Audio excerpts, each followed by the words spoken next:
On February 28, 2026, as the world watched the skies over Iran ignite with fire and chaos, a single sentence spoken thousands of miles away would quietly set off a political earthquake. In the heart of Mumbai, Canadian Prime Minister Mark Carney stood before a sea of reporters, his face illuminated by the blue glow of camera flashes. The world was still reeling from the news. Missiles had just rained down on Tehran, the Iranian capital, in a strike so sudden and devastating that even seasoned analysts were left speechless. But it wasn't just the bombs that would change history. It was 5 words, spoken calmly, almost as an afterthought.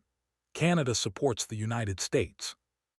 Those words, delivered without warning, would ripple across continents. Carney hadn't been asked for support. He hadn't been consulted. In fact, he hadn't even been told the strikes were coming.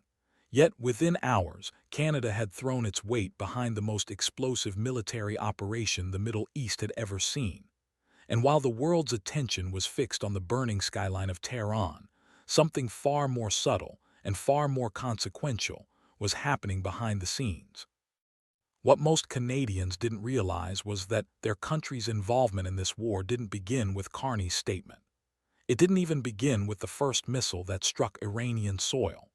The truth is, by the time Carney uttered those 5 words, Canadian soldiers were already there, stationed at American bases, embedded within the very heart of the U.S. military machine that was now unleashing its fury on Iran.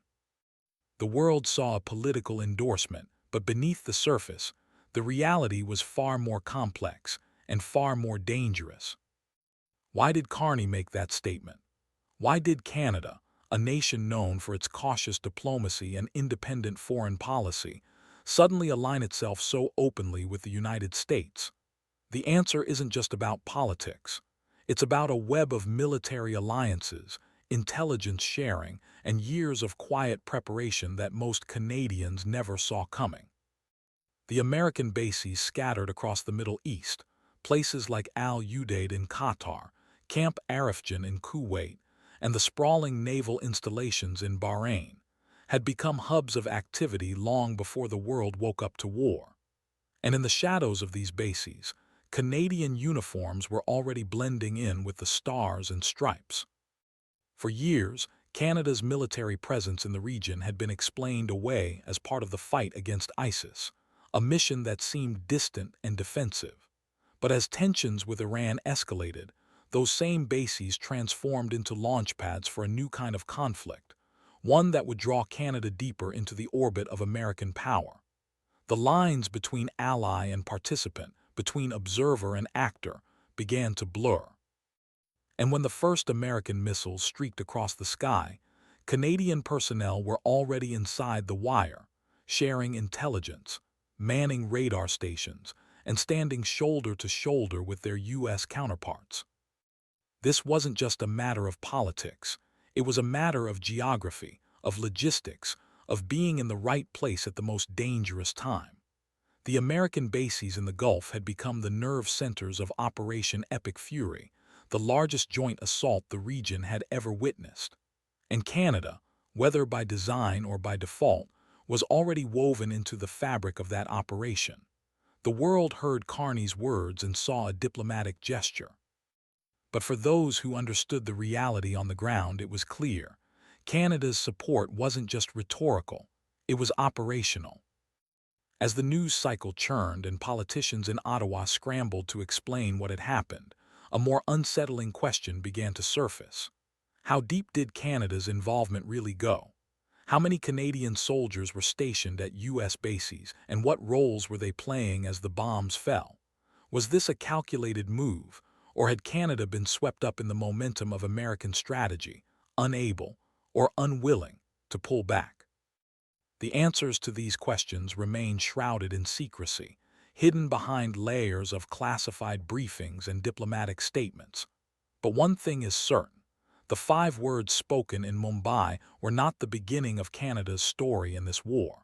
They were the moment the truth slipped into the open, the moment Canadians were forced to confront a reality that had been building for years. And as the dust settled over Tehran, the world began to realize that the real story wasn't just about missiles and headlines. It was about the silent, steady march of involvement, one that started long before anyone was paying attention. But if you think that's the whole story, think again. Because what happened next would reveal just how far Canada had already gone, and how much further it might be willing to go. It was 3:00 a.m. in Tehran when the world changed forever. Most of Iran was asleep, unaware that history was about to be rewritten in fire and thunder. Suddenly, the night sky erupted as the first wave of American missiles screamed toward their targets. The city's silence shattered, replaced by the deafening roar of explosions that lit up the horizon. In those first moments, the world's most closely guarded secrets were unleashed, not just in the skies over Iran, but deep within the labyrinth of American military bases that had been quietly preparing for this very moment. Operation Epic Fury wasn't just a strike, it was a meticulously orchestrated assault, the likes of which the Middle East had never seen. Over 3,500 coordinated attacks rained down on Iran in a matter of hours. The targets were chillingly precise: nuclear facilities, missile factories, Revolutionary Guard headquarters, air defense systems, and command bunkers. The supreme leader of Iran, Ayatollah Ali Khamenei, was killed instantly, along with his family. The regime's nerve center was decapitated in a single, calculated blow. But the real story, the one that would shape the future, was unfolding far from the chaos of Tehran. It was happening inside the fortified walls of American bases across the Gulf. These bases, scattered like chess pieces across Qatar, Bahrain, Kuwait, and beyond, had become the beating heart of the operation. For weeks, maybe months, they had been humming with activity. Satellite feeds streaming in, encrypted messages flashing across screens, and the relentless movement of troops and equipment. Every detail of the assault was planned, rehearsed, and executed from these secretive hubs.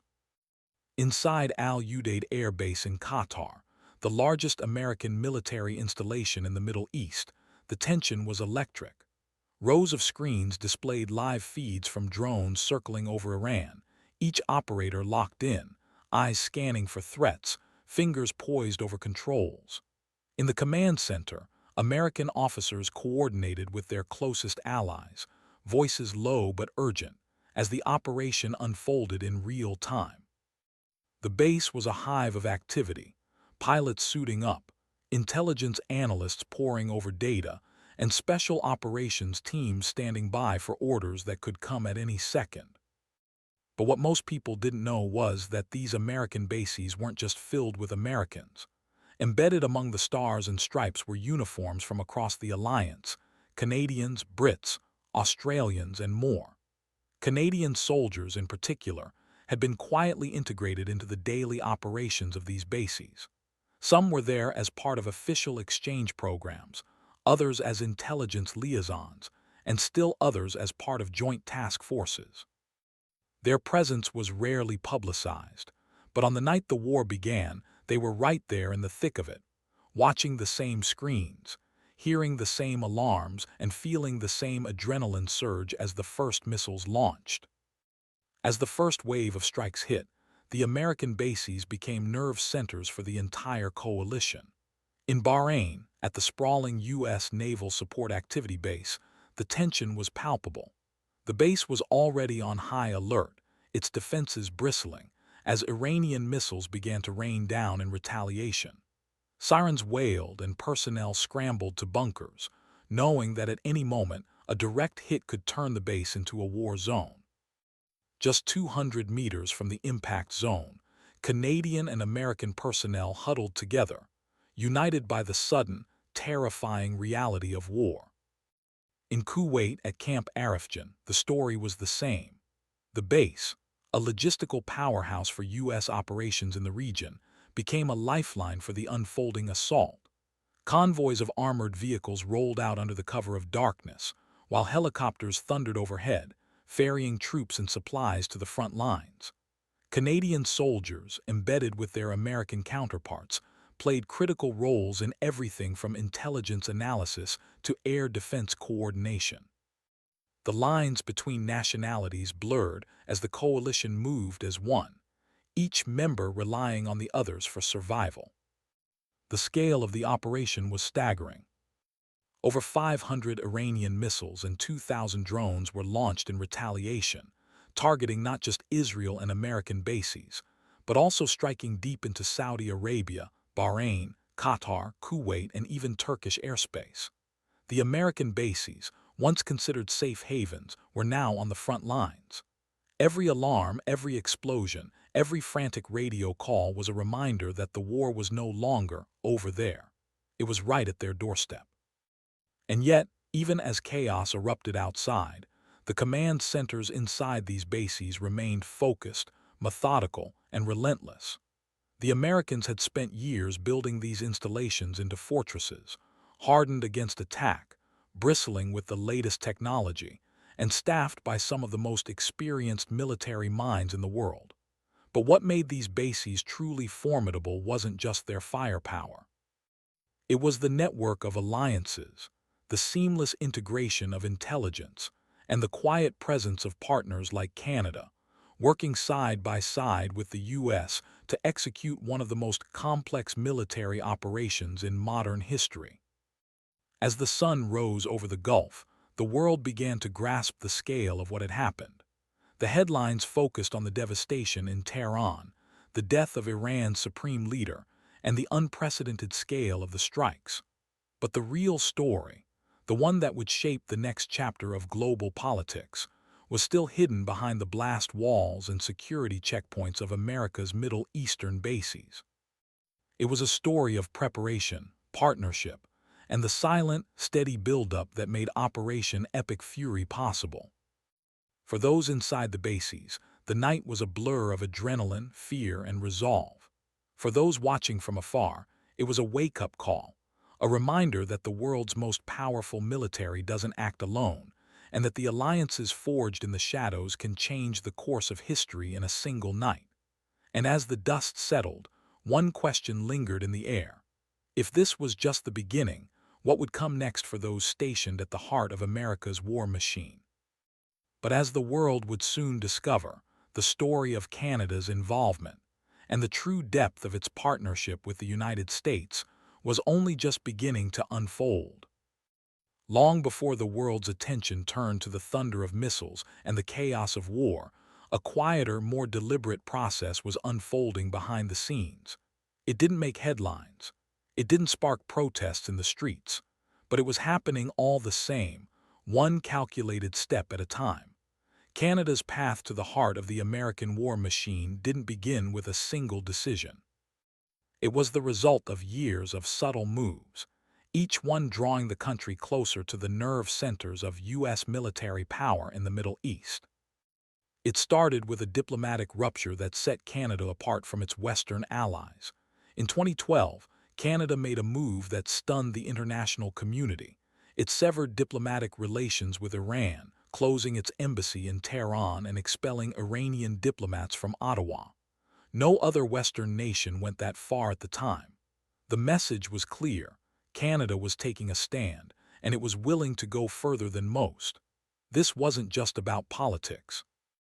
It was about aligning with a new axis of power, one centered on Washington and its sprawling network of military bases across the Gulf. As the years passed, the relationship between Canada and the United States deepened, especially in the shadowy world of military cooperation. The American bases in Qatar, Bahrain, and Kuwait became more than just outposts. They became the backbone of a growing alliance. Canadian military planners, intelligence officers, and special forces began to appear more frequently within these fortified compounds. Officially, their presence was tied to the fight against ISIS, a mission that seemed straightforward and defensive. But beneath the surface, something else was taking shape. By 2024, Canada had taken another bold step, designating Iran's Islamic Revolutionary Guard Corps, a 200,000-strong military and intelligence juggernaut, as a terrorist entity. This move didn't just freeze assets and criminalize support. It sent a signal to Washington and Jerusalem that Canada was ready to stand shoulder to shoulder with the United States in the region's most dangerous game. While European allies hesitated, Canada moved in lockstep with the U.S., tightening the web of sanctions and intelligence sharing that would soon become the backbone of joint operations. The American bases, once distant and abstract to most Canadians, became the staging grounds for a new era of cooperation. Under Operation Impact, Canadian personnel were embedded at U.S. bases in Iraq, Kuwait, and Jordan. These weren't just symbolic postings. Canadian soldiers were living and working inside the perimeter of the American war machine, sharing the same risks, the same routines, and the same sense of looming danger. Every day, they trained with their U.S. counterparts, exchanged intelligence, and prepared for scenarios that most Canadians could barely imagine. The integration went deeper than most realized. Canadian officers participated in joint planning sessions, contributed to intelligence briefings, and even took part in live-fire exercises alongside American units. The lines between national commands blurred, especially when it came to the flow of information. The Five Eyes Intelligence Alliance, linking Canada, the United States, the United Kingdom, Australia, and New Zealand, meant that secrets uncovered in one base could be shared across the globe in seconds. Satellite imagery, intercepted communications, and battlefield updates moved seamlessly from American screens to Canadian analysts, creating a real-time picture of the threats facing the coalition. But it wasn't just about intelligence. The American bases themselves became symbols of a new reality. In Qatar, Udeid Air Base buzzed with activity as Canadian and American personnel worked side by side, monitoring the skies for threats and coordinating air operations. In Bahrain, the U.S. Naval Support Activity Base became a hub for joint maritime patrols, with Canadian officers helping to track hostile movements across the Gulf. In Kuwait, Camp Arifjan's vast logistics network relied on Canadian expertise to keep the supply lines running smoothly, ensuring that every mission, no matter how dangerous, had the support it needed. This quiet buildup was rarely discussed in public. Politicians in Ottawa spoke in careful, measured tones about supporting our allies and contributing to regional stability. But inside the bases, the reality was far more direct. Canadian soldiers were not just observers, they were participants, woven into the fabric of America's military presence in the region. Every drill, every briefing, every late-night scramble to the bunkers brought them closer to the front lines of a conflict that was growing more volatile by the day. The sanctions regime was another powerful tool in this buildup. By 2026, Canada had sanctioned over 250 Iranian entities and more than 220 individuals, making its approach one of the toughest in the Western world.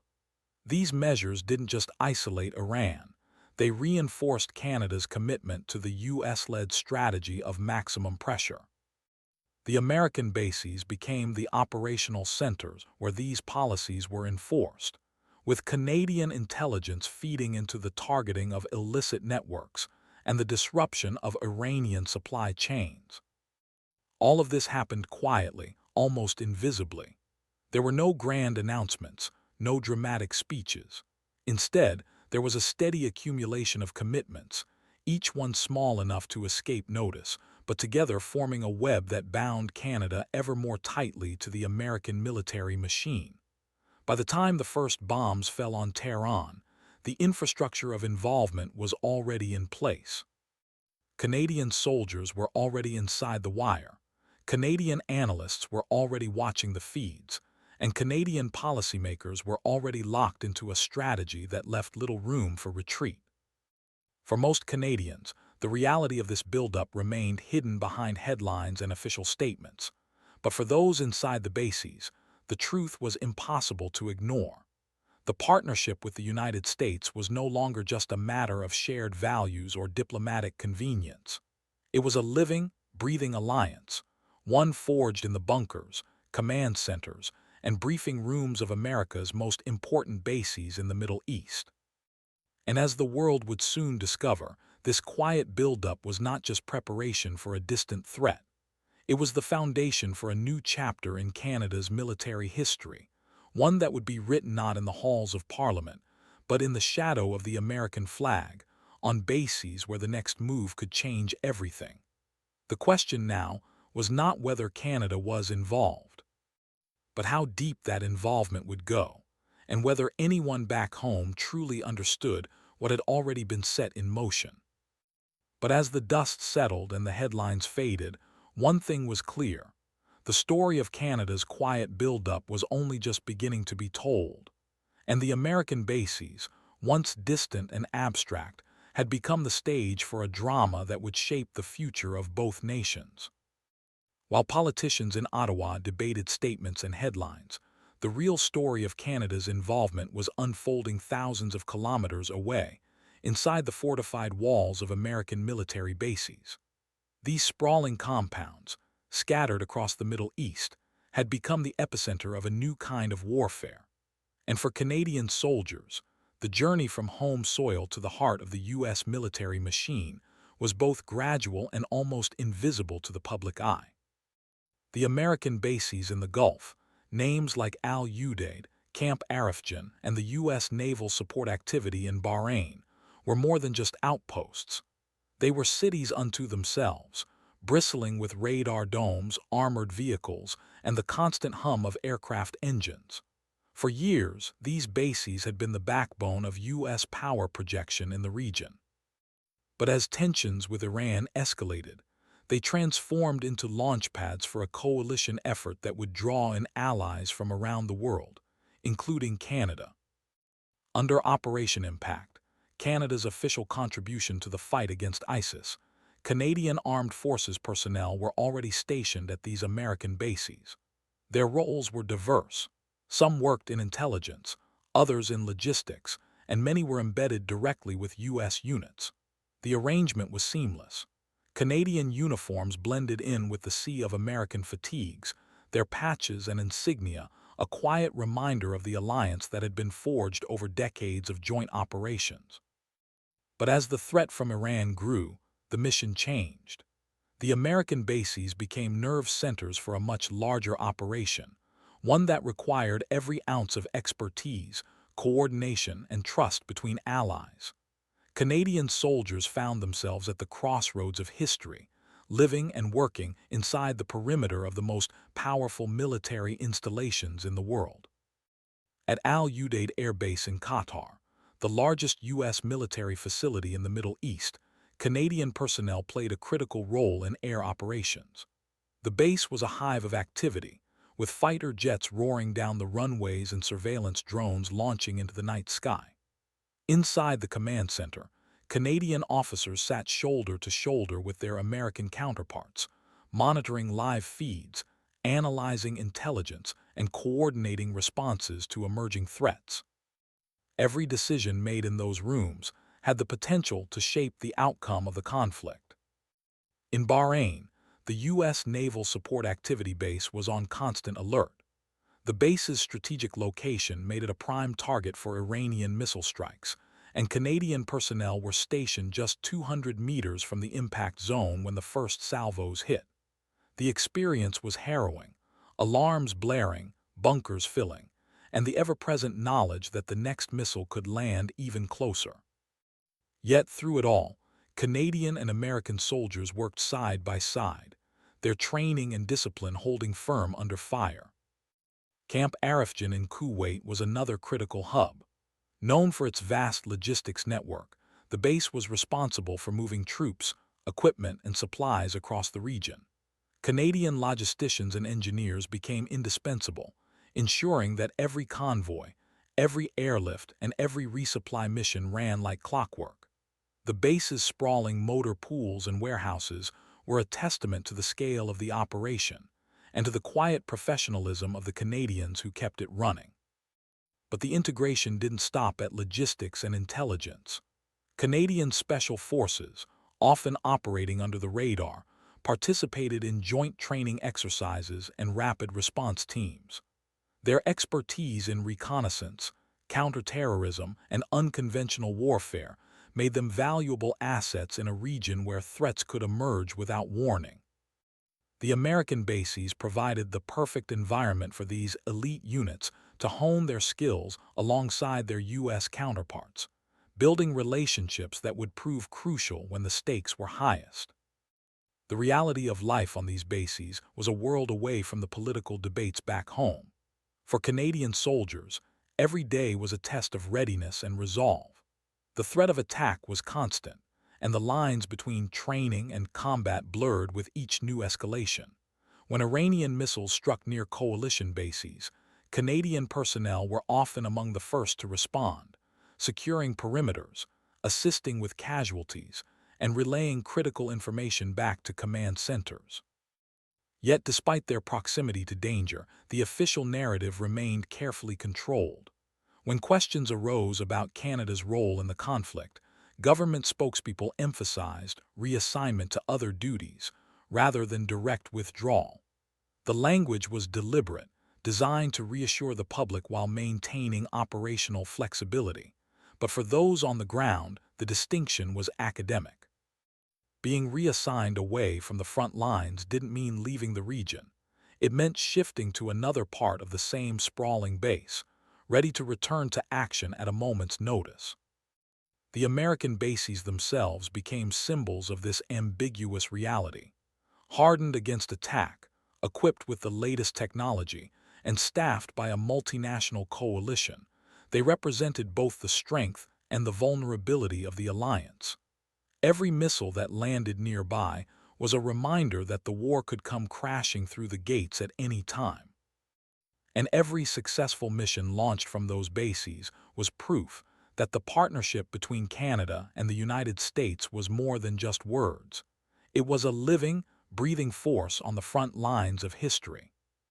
For the soldiers stationed at these bases, the experience was transformative. Bonds were forged in the crucible of shared danger, and the lessons learned would shape their lives long after the conflict ended. The American bases were more than just places to eat, sleep, and work. They were the beating heart of a coalition that had been tested and proven under fire. Back home, most Canadians remained unaware of the full extent of their country's military footprint. The headlines focused on statements and speeches, but the real story was written in the daily routines of those serving far from home. Every patrol, every briefing, every moment spent in the shadow of the American flag was a testament to the depth of Canada's commitment, and to the reality that, when the call came, Canadian boots were already on the ground, standing shoulder to shoulder with their American allies. As the conflict continued to evolve, the role of these bases, and the Canadians within them, would only grow more critical. The lines between defense and offense, between support and direct action, would blur even further. And as the world watched events unfold, one thing became clear. The story of Canada's military footprint was inseparable from the story of the American bases that had become the front lines of a new era in global conflict. But the question remained: how much deeper would this partnership go, and what would it mean for the future of both nations? The answer, as always, would be written not in speeches or headlines, but in the daily realities of those serving on the ground, inside the walls of America's most important bases, where history was being made one decision at a time. If the American bases in the Middle East are the muscle of the coalition, then intelligence is its nervous system, an invisible web connecting every radar, every satellite, every whisper in the dark. And at the center of this web is an alliance so powerful, so secretive, that most people have only heard its name in passing: Five Eyes. For decades, this intelligence-sharing partnership has linked the United States, Canada, the United Kingdom, Australia, and New Zealand in a network that sees and hears almost everything. But when the world erupted in 2026, the role of the USA base as the nerve center of this alliance became more critical and more mysterious than ever before. Inside the fortified walls of American bases like Al Udeid in Qatar and Camp Arifjan in Kuwait, Intelligence operations run 24 hours a day, 7 days a week. These bases are not just launching pads for fighter jets and drones. They are data hubs, bristling with antennas, satellite dishes, and secure communication rooms where information flows faster than the speed of sound. Here, Canadian intelligence officers work side by side with their American counterparts, their screens filled with live feeds from satellites, intercepted radio chatter, and encrypted messages from the battlefield. The Five Eyes Alliance is built on trust, but also on technology. Every byte of data collected by American surveillance planes, every image snapped by a satellite, every intercepted phone call from a suspected Iranian commander, these are instantly shared across the network. In the command centers of the USA base, Canadian analysts have access to the same real-time intelligence as their American allies. They watch the same drone footage, listen to the same urgent updates, and contribute their own insights to the ever-evolving picture of the battlefield. This level of integration is unprecedented. In the past, intelligence sharing was often slow, filtered through layers of bureaucracy and national security protocols. But inside the American bases, the barriers have all but disappeared. Canadian officers are not just observers, they are active participants in the decision-making process. When a new threat emerges, when a missile is detected on a launch pad, or when a convoy is spotted moving through the Iranian desert, the response is coordinated in real time. The synergy between Canadian and American intelligence teams is seamless, each side bringing unique expertise and perspective to the table. The power of the USA base as an intelligence hub cannot be overstated.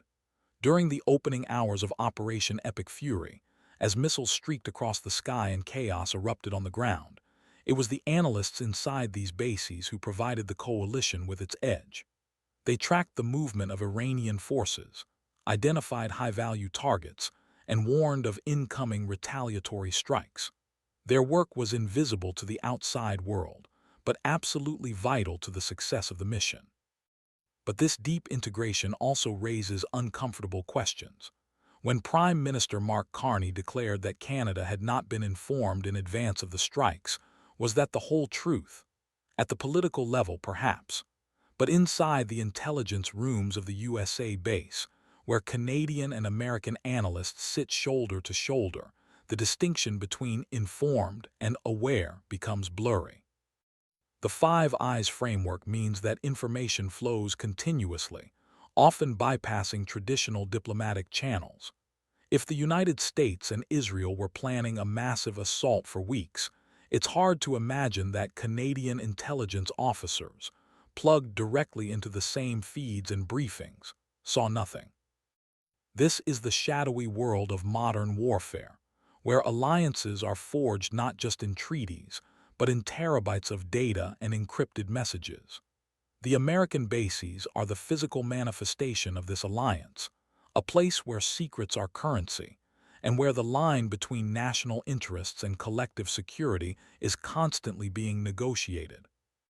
For Canadian personnel, being stationed at a USA base means being at the very heart of the action, privy to information that can change the course of history in an instant. The Five Eyes connection also extends beyond the battlefield. In the months leading up to the conflict, Canadian and American intelligence teams worked together to monitor Iranian cyber operations, track the movement of weapons, and map out the networks of proxy groups operating across the region. The American bases served as the central nodes in this vast intelligence network, their secure rooms filled with analysts piecing together the puzzle of Iran's intentions and capabilities. When Iran launched its own counterstrikes, firing hundreds of missiles and drones at coalition targets, it was the early warnings from the USA base that saved lives. Radar operators, many of them Canadian, detected the launches within seconds, relaying the information to air defense crews who scrambled to intercept the incoming threats. The coordination was flawless, a testament to years of joint training and the unbreakable bond forged inside the walls of the American bases. But the story doesn't end there. The intelligence gathered inside these bases doesn't just inform military operations. It shapes policy, influences diplomacy, and determines the fate of nations. Every intercepted message, every satellite image, every piece of electronic surveillance is analyzed, debated, and ultimately used to guide the decisions of leaders thousands of miles away. The American bases are not just outposts. They are the nerve centers of a global alliance, and Canada's presence within them is both a privilege and a responsibility. For most Canadians, the reality of this intelligence partnership remains hidden, overshadowed by headlines and political soundbites. But for those inside the USA base, the stakes are clear. Every day they are on the front lines of a new kind of war, one fought not just with bombs and bullets, but with information, insight, and the relentless pursuit of the truth. As the conflict continues to evolve, the role of intelligence and the importance of the American bases will only grow. The Five Eyes Alliance, once a shadowy secret, is now the backbone of coalition power in the region. And for Canada, being at the heart of this alliance means being ready for whatever comes next, no matter how unpredictable, no matter how dangerous. The question now is not whether Canada is involved, but how deeply its fate is intertwined with the decisions made inside the walls of the USA base. In a world where information is power and alliances are everything, the story of intelligence is the story of the future. And the American bases, humming with data and determination, are where that future is being written, one encrypted message at a time.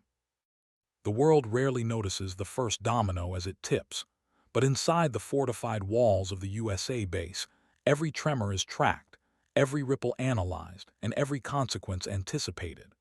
The escalation that set the Middle East ablaze in 2026 didn't begin with a single missile or a single speech. It was the result of years of mounting tension, each event stacking precariously atop the last, until the slightest push sent the entire region tumbling into chaos. And at the heart of it all, the American bases stood as both witnesses and catalysts, silent, watchful, and always ready. The story of this conflict's escalation is a story written in the corridors of the USA base. It began long before the world's cameras turned to Tehran, with a series of flashpoints that seemed at first to be isolated incidents. October 7, 2023, a day that would echo through history. Hamas, backed by Iran, launched a devastating attack on Israel, killing nearly 1,200 people in a single day. The response was immediate and overwhelming. Israeli jets, many of them coordinated through intelligence and logistical support from American bases, struck back with precision and fury. The region's fragile balance was shattered. But the dominoes kept falling. On April 1, 2024, Israeli warplanes targeted the Iranian consulate in Damascus, a move that, under international law, was tantamount to striking sovereign soil. 16 people died, including a senior Iranian general. The reverberations were felt instantly inside the USA base, where analysts and commanders scrambled to assess the fallout. Iran's retaliation was swift and historic. On April 13th, over 300 drones and missiles were launched at Israel in a single night. The American bases became nerve centers for the coalition response, with radar operators, intelligence officers, and air defense crews working around the clock to intercept the incoming barrage. Canadian personnel, embedded within these American strongholds, played a crucial role. Their expertise in intelligence and air defense was put to the test as they joined their U.S. counterparts in the skies, intercepting Iranian drones and missiles. The lines between nationalities blurred as the coalition acted as one, united by the urgency of the moment and the shared threat looming over every base. The escalation didn't stop there. Through the rest of 2024, Israel systematically dismantled Iran's proxy network, striking targets across Lebanon and even deep inside Iran itself. Each operation was monitored, analyzed, and supported from the USA base, where coalition partners pored over satellite imagery, intercepted communications, and real-time battlefield updates. The American bases became the eyes and ears of the alliance, their command centers buzzing with activity as the region edged closer to all-out war. June 13, 2025 marked another turning point. Israel launched a surprise attack on Iran's nuclear and military infrastructure, killing top commanders and nuclear scientists. Iran's response was ferocious. Over 550 ballistic missiles and more than 1,000 drones rained down on Israeli cities, apartment buildings, and even hospitals. The USA base was thrust into high alert, its defenses bristling as coalition forces scrambled to intercept the onslaught. Every alarm, every intercepted missile, every successful defense was a testament to the relentless preparation and coordination that defined life inside the American bases. The United States, for the first time, entered the war directly. On June 21st, American bombers launched strikes on Iranian nuclear sites, a move that sent shockwaves through the region and the world. The USA base became the epicenter of this historic escalation, its runways and command centers operating at maximum capacity. Canadian forces, already stationed at these bases, found themselves at the heart of the action, supporting logistics, analyzing intelligence, and standing ready for whatever came next. The so-called 12-day war left both sides battered and exhausted. Iran expelled international inspectors, sealing its nuclear program behind a wall of secrecy. The American bases, meanwhile, shifted from offensive operations to a posture of constant vigilance, their personnel bracing for the next inevitable crisis. The dominoes had not stopped falling. They had simply paused, waiting for the next push. As 2026 dawned, Iran's economy was in freefall, crippled by sanctions and war damage. Protests erupted across Iranian cities, footage of which was analyzed and disseminated from the intelligence rooms of the USA base. The regime's grip weakened, but its resolve hardened. Diplomacy faltered, and the military buildup across the Gulf became impossible to ignore. American bases swelled with activity, new deployments, fresh supplies, and a constant stream of intelligence updates. Canadian personnel, still embedded within these bases, watched as the storm gathered strength. Then came the night of February 28, 2026. The first missiles struck Tehran and the world changed in an instant. But for those inside the USA base, the escalation was not a surprise. It was the culmination of years of preparation, anticipation, and relentless vigilance. Every drill, every briefing, every late-night scramble to the bunkers had led to this moment. The American bases were not just reacting to events. They were shaping them, guiding the coalition's response, and ensuring that every move was calculated and coordinated. The domino effect of escalation was felt in every corner of the USA base. From the radar rooms to the command centers, from the logistics hubs to the intelligence suites, the sense of urgency was palpable.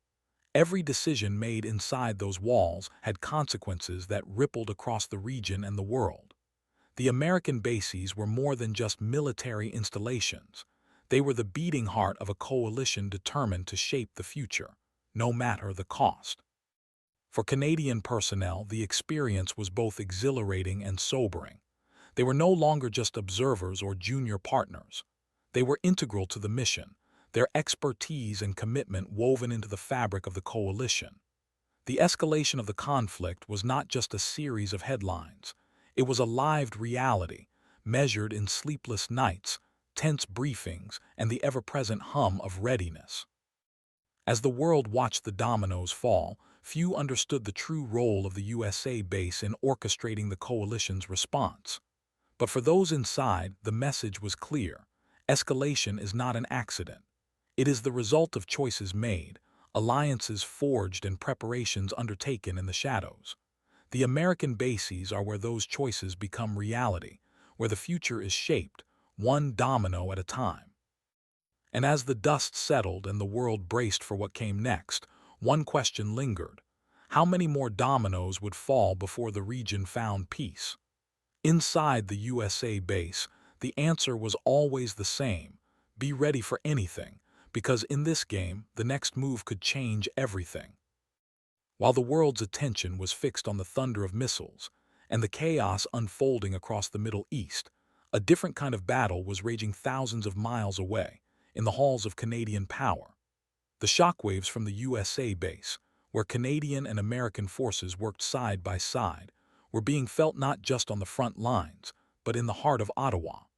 The decisions made inside those fortified American bases were now shaping the fiercest political debate Canada had seen in a generation.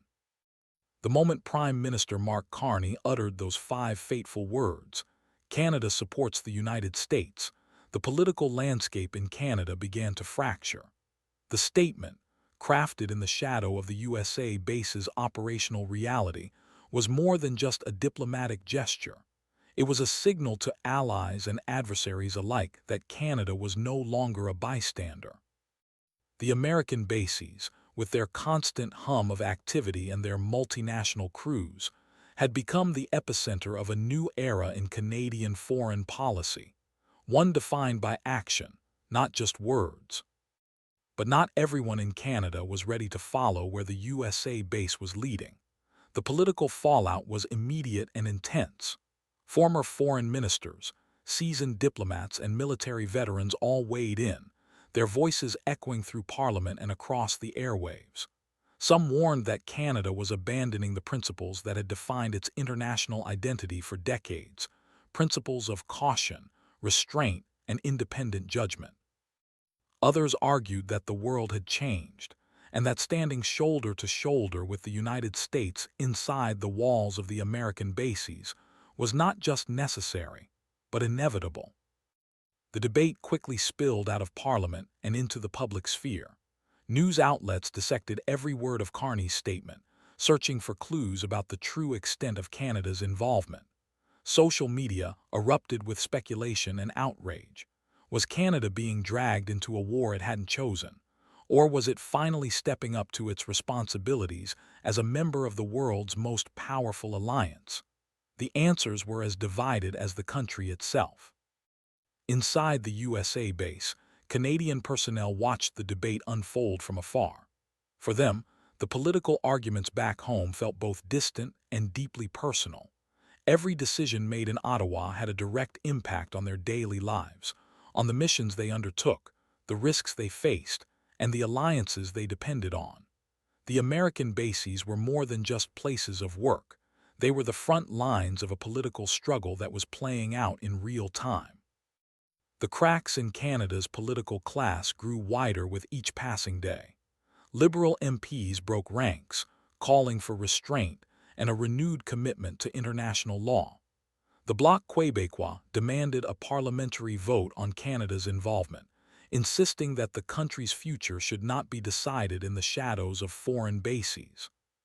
Conservative leader Pierre Poilievre doubled down on his support for the strikes, arguing that Canada's security depended on unwavering solidarity with the United States and its coalition partners.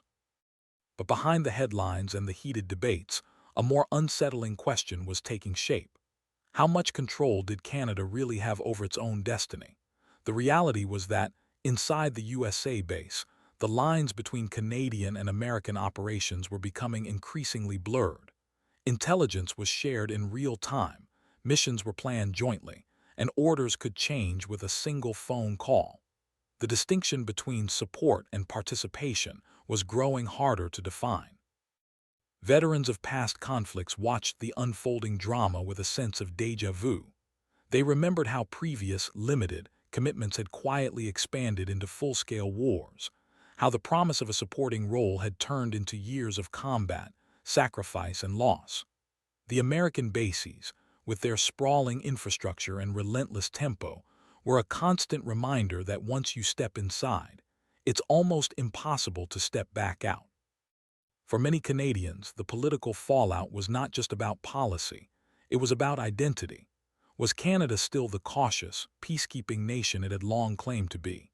Or had it become something else, transformed by its proximity to American power and its deepening ties to the USA base? The debate touched every corner of society, from university classrooms to veterans' halls, from kitchen tables to the highest levels of government. The uncertainty was compounded by the ever-present threat of escalation. NATO allies were mobilizing, and the American bases were at the center of it all. British fighter jets roared into Qatar, French and Greek forces reinforced Cyprus, and warships from across Europe converged on the region. The possibility of a wider conflict loomed large, and the principle of collective defense, NATO's Article 5, hung over every decision. If a single drone or missile struck the wrong target, the doors of the USA base could swing wide open, pulling Canada and its allies into a war that no one could control. Inside Parliament, the pressure mounted. Calls for transparency grew louder. Demands for a clear strategy became impossible to ignore. Yet, for all the debate, the reality on the ground remained unchanged. Canadian soldiers were still stationed at the American bases, still living and working alongside their U.S. counterparts, still ready to respond at a moment's notice. The orders might change, the rhetoric might shift, but the facts on the ground were stubbornly persistent. The political fallout at home was a reflection of the uncertainty and complexity that defined the entire conflict. The American bases were both a symbol of strength and a source of vulnerability, a place where alliances were tested, decisions were made, and the future was being written in real time. For Canada, the question was no longer whether to support the United States, but how far that support would go, and what price the country was willing to pay. As the debate raged on, one thing became clear. The story of Canada's involvement in the conflict could not be separated from the story of the USA base. The decisions made inside those walls would shape not just the outcome of the war, but the very identity of the nation itself. And as the world watched and waited, the next chapter was already being written. One mission, one decision, one day at a time, inside the heart of America's most powerful military strongholds. Behind every decision made inside the USA base, behind every encrypted message and every coordinated strike, there is a human story, a story of sacrifice, resilience, and the heavy price of war. For Canadian soldiers stationed at American bases, the reality of conflict is not just a matter of strategy or policy. It is a daily experience, lived out in the shadow of history and the echoes of wars past. The American bases in the Middle East are more than just military installations. They are crossroads of memory, where the lessons of previous conflicts linger in every corridor and every briefing room. For many Canadians, the journey to these bases is a journey into the heart of a legacy that stretches back decades, a legacy marked by both triumph and tragedy. The Gulf War of 1991 was the first time Canadian forces found themselves deeply embedded within the infrastructure of the USA base. What began as a limited commitment, enforcing a blockade against Iraq, quickly escalated. Canadian warships sailed through minefields, fighter jets flew escort missions deep into hostile airspace, and field hospitals sprang up behind British lines. The American bases became lifelines, providing the logistical backbone and operational support that made coalition action possible. For Canadian pilots and sailors, the experience was transformative. They returned home changed, carrying with them the memories of sirens, gas masks, and the ever-present fear of chemical attack. But the cost was not just measured in missions flown or mines cleared. Many veterans developed mysterious illnesses, their symptoms never fully explained. The government spent decades studying the aftermath, but for those who served, the answers were always elusive. The USA base was a place of both camaraderie and uncertainty, a place where the boundaries between safety and danger, between support and direct action, were constantly shifting. A decade later, the pattern repeated itself in Afghanistan. What started as a targeted mission to hunt down terrorists quickly expanded into a 13-year war. Canadian Special Forces, infantry, and support personnel found themselves once again operating from the heart of the American military machine. The bases in Kandahar and Bagram became home for thousands of Canadians, their daily routines shaped by the rhythms of the USA base, briefings at dawn, patrols under the scorching sun, and nights spent listening for the distant thud of mortars. The human cost was staggering. 158 Canadian soldiers came home in coffins, their bodies driven along the highway of heroes as a nation mourned. Over 2,000 more returned wounded, many bearing scars that would never fully heal. At least 54 veterans took their own lives after coming home, their struggles hidden from public view. The war cost Canada $18 billion, but the true price was paid in lives forever altered and families left searching for meaning in the aftermath. Inside the USA base, the lessons of these wars are never far from mind. Every new deployment, every fresh escalation is haunted by the question, what will this cost us? The American bases are places of relentless preparation but also of reflection. Soldiers gather in mess halls and bunk rooms, sharing stories of home and memories of friends lost. The camaraderie is real, but so is the weight of responsibility. Every mission launched from the base is a reminder that history has a way of repeating itself, and that the promises of limited involvement can quickly give way to years of sacrifice. For Canadian personnel, the experience of serving at the USA base is both an honor and a burden. They are proud to stand with their allies, to contribute to the defense of shared values and collective security. But they are also acutely aware of the risks, the sudden shift from support to combat, the blurred lines between defensive and offensive operations, and the ever-present possibility that a single decision could change everything. The American bases themselves are designed for resilience, hardened against attack, equipped with state-of-the-art medical facilities, and staffed by multinational teams. They are built to withstand the pressures of modern warfare. But no amount of technology can shield soldiers from the psychological toll of conflict. The stress of constant vigilance, the fear of incoming missiles, and the uncertainty of what tomorrow will bring, all of these are part of daily life inside the base. Back home, the human cost is often hidden behind headlines and political debates. Families wait anxiously for news, their lives on hold as loved ones serve in distant lands. Veterans return with stories that are difficult to share, their experiences shaped by the unique environment of the USA base, a place where alliances are forged, but where the price of partnership is measured in more than just statistics. The lessons from past wars are clear.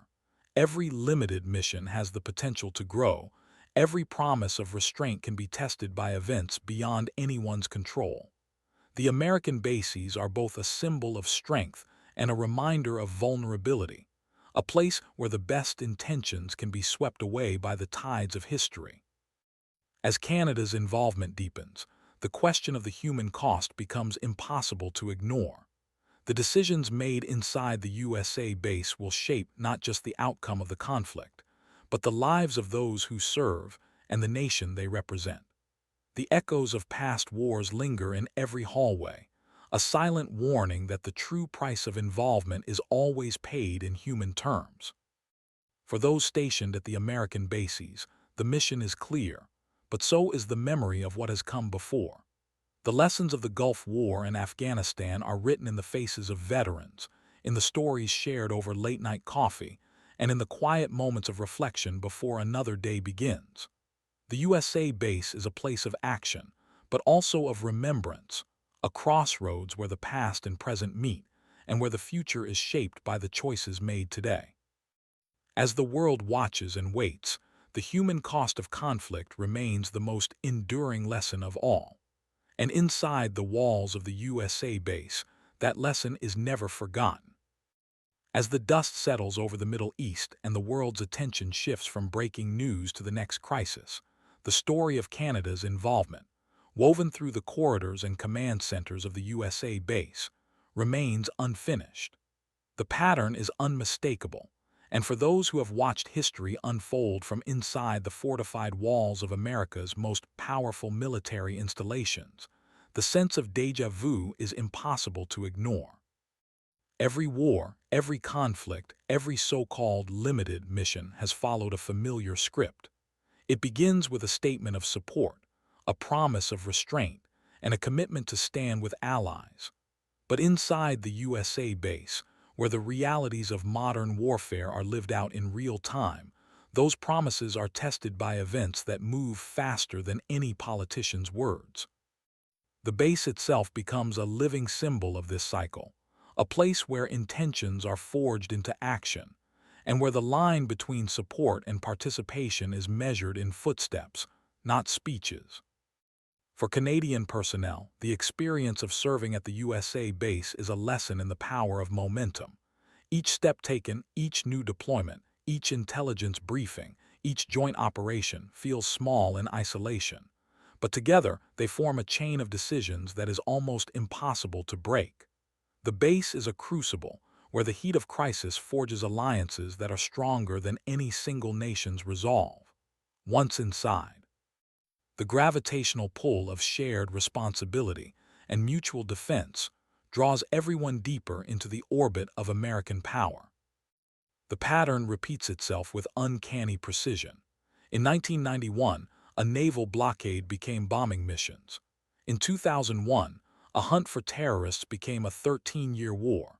In 2026, a statement of support from a hotel room in Mumbai became a presence inside the USA base that was impossible to unwind. Each time, the initial commitment was framed as temporary, limited, and carefully controlled.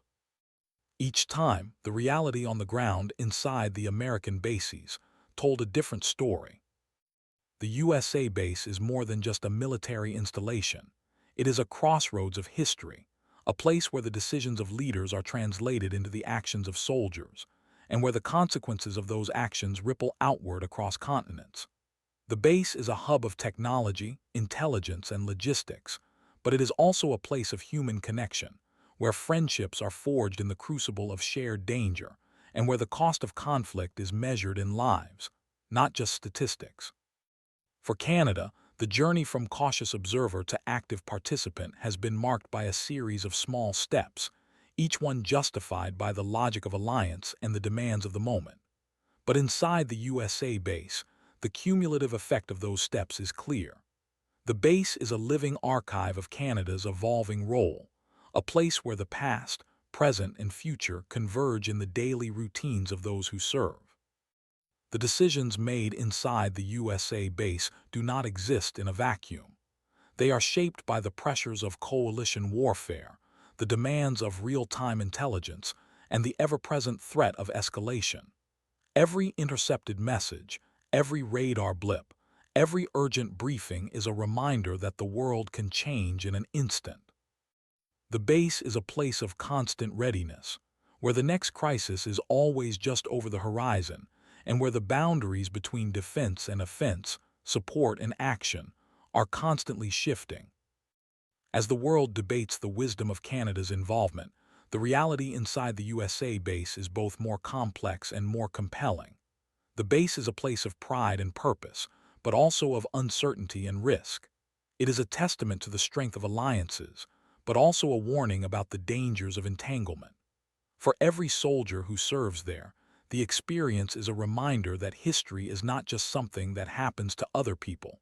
It is something they help to shape, one decision at a time.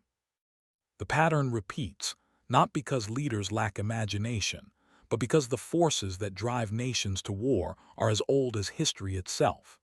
Fear, loyalty, ambition, and the desire for security all converge inside the walls of the USA base, turning abstract policy into concrete action. The base is a stage on which the drama of international relations is played out, with every participant aware that the stakes could not be higher. For Canadians watching from afar, the story of the USA base is a story of both hope and caution. It is a place where the best intentions are tested by the harsh realities of conflict, and where the lessons of the past are written in the present. The base is a reminder that support is never just a word. It is a commitment that carries weight, responsibility, and sometimes a cost that cannot be measured until it is too late. As the next chapter unfolds, the world will look to the USA base for answers. Will the cycle of escalation continue, or will new leadership find a way to break the pattern? Will the alliances forged in crisis endure, or will they fracture under the strain of unforeseen consequences? The answers will not be found in speeches or headlines, but in the daily lives of those who serve inside the base, where every decision, every mission, and every moment is a thread in the fabric of history. In the end, the story of Canada's involvement is inseparable from the story of the USA base. It is a story of partnership and peril, of ambition and anxiety, of hope and heartbreak. And as the world watches and waits, one truth remains. The next chapter will be written not in the halls of Parliament, but in the command centers, bunkers, and briefing rooms of America's most important military strongholds. The pattern repeats and the future is being shaped. One day, one decision, one heartbeat at a time, inside the walls of the USA base.